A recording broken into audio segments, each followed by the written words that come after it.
all these things, but I think it's the knowledge and the awareness and the capacity building that needs to be imparted more in order to get that achieved. Thank you very much. I just would like to make an observation on the term militarization. I think you are very correct. I don't think it's a technical term. It's a political term, sometimes used by ill-advised politicians. So I think as professionals, sometimes there are certain things we should ignore. Because there is only one country in the world that is not militarized, I think, that is only Costa Rica, which doesn't have a standing army. All other countries are militarized. How to define militarization? All other countries, one can say they are militarized. So if a politician say the military is militarized in society, I think we just have to ignore that. Perhaps it's difficult, if not impossible, to define what militarization means. So, like many other political statements, perhaps we should leave it aside because it's very difficult.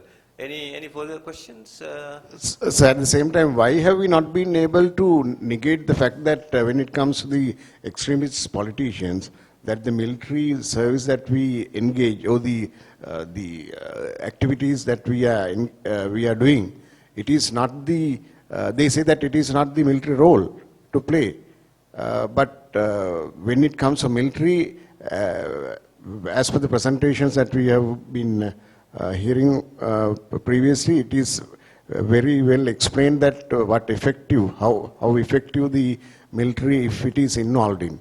So why we have not been able to make them understand this is a requirement that it is a military role that we have to play. I agree with you. Any further questions?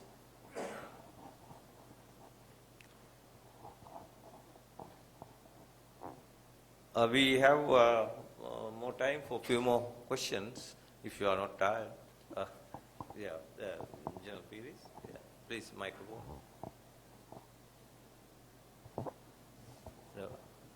The former Vice Chancellor of the institution. I just initially want to make a comment and then a question also. The integration of military and civil profession for a secure nation. It's a very appropriate theme that the KDU has selected. And based on this theme only, KDU also included the day scholars to coming into KDU. As we all know, KDU was established to enhance the jointness within the tri-services. Then during the 3 decades conflict, we found there's a lacuna between the military and the civil cooperation. So we thought it's the time for us to include the civilian component also into KDU.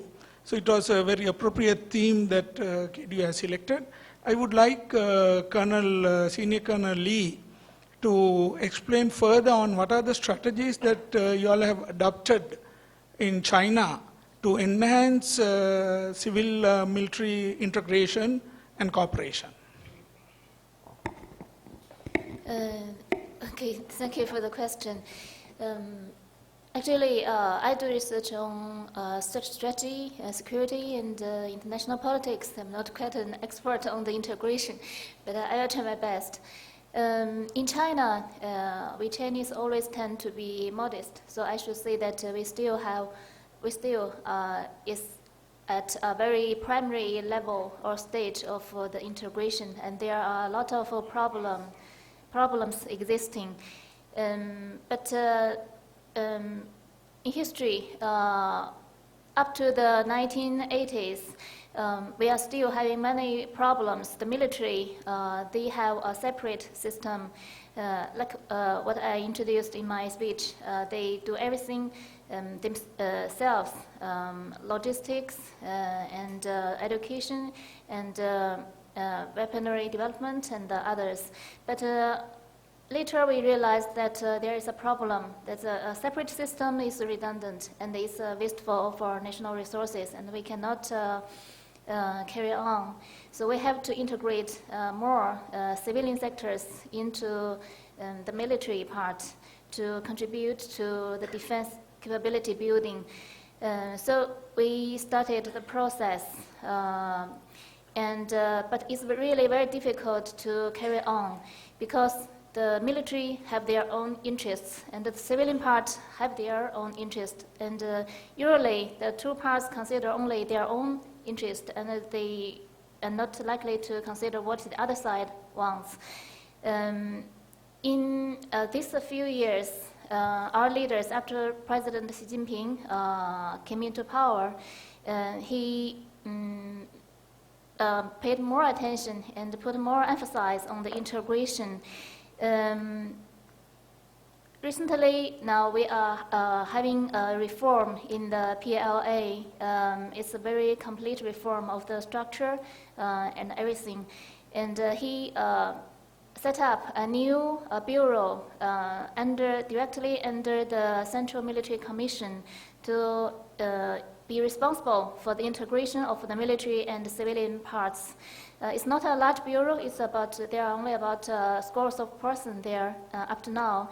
But as the process is still going on, as we are carrying on the reform, we newly set up our different military theaters, and now this bureau was working to improve the downward branches for managing the integration. And also, in this July, we published a very important document on the integration of military and civilian sections of the whole nation. And this is now one of our national strategy to have the integration. And this document is public. It's published on one of our largest newspapers, that's the People's Daily.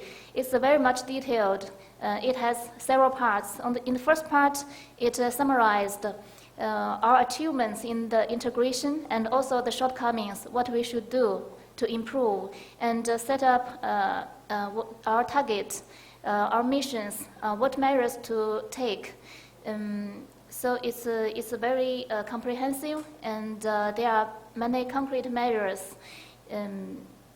But it's very long and complicated to introduce further. Okay, if you are interested, you may look at the document. Okay, thank you. Thank you very much. Any more takers?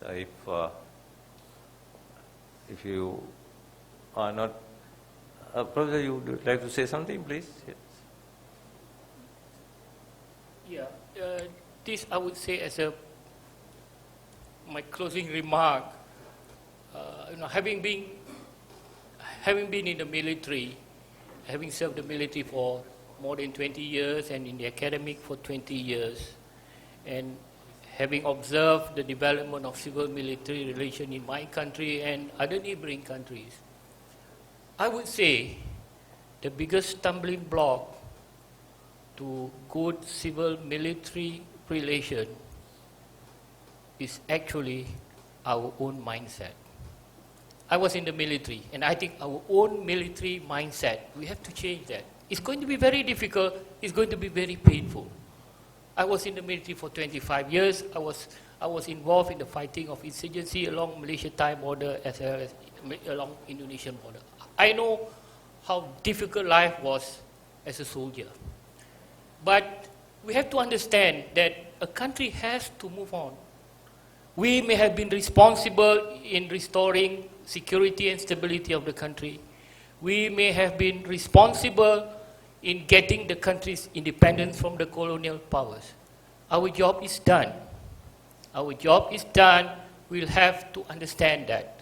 From now onward, perhaps, we need to move along, we need to move forward, and we may no longer be the main player, the top striker. We may be just, providing assistance here and there.